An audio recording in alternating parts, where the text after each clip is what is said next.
जय कबीर, जय श्री कबीर। कबीर जी की आप सत्य घटनाएं सुनते रहें।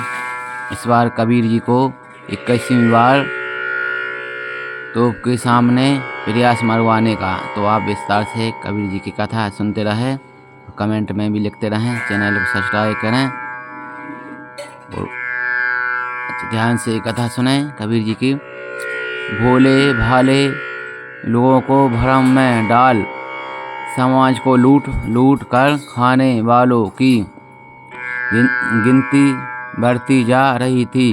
धार्मिक पाखंडी के पाखंडवाद को छोड़ कर आम लोग साहिब की सत्य भक्ति को अपना रहे थे।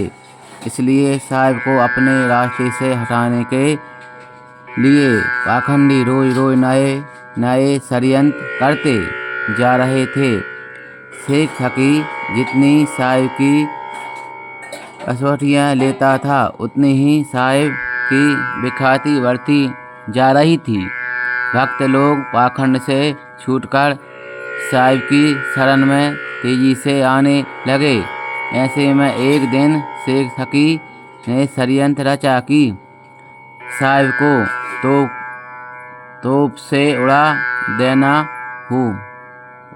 देता हूँ। उससे अपना तोपची से कहा कि तुम तोप में गोला बारूद अच्छी तरह से भरो। तोपची ने आदेश का पालन करते हुए तोप में गोला बारूद भर लिया।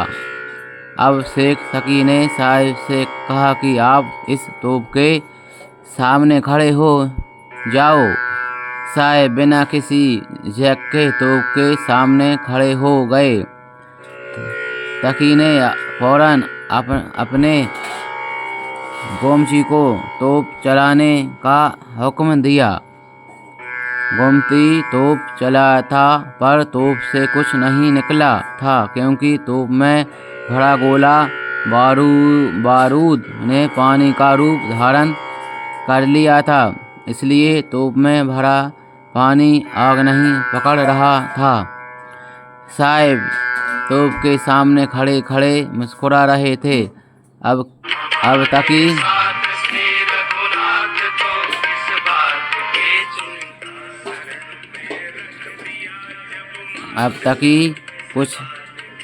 कुछ समझने लगा था कि साहिब साधारण नहीं है, फिर भी साहिब को कश्ती देने से नहीं चूकता था।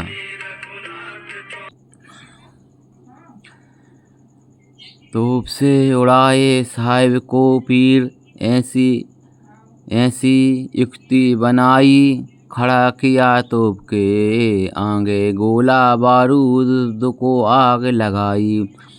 गोला बारूद पानी बन गया, ऐसी साहिब खेल रचाई। शब्द स्वरूप देह साहिब की छूटे दुनिया समझ न पाई। शब्द स्वरूपी देह साहिब की झूठी दुनिया समझ न पाई।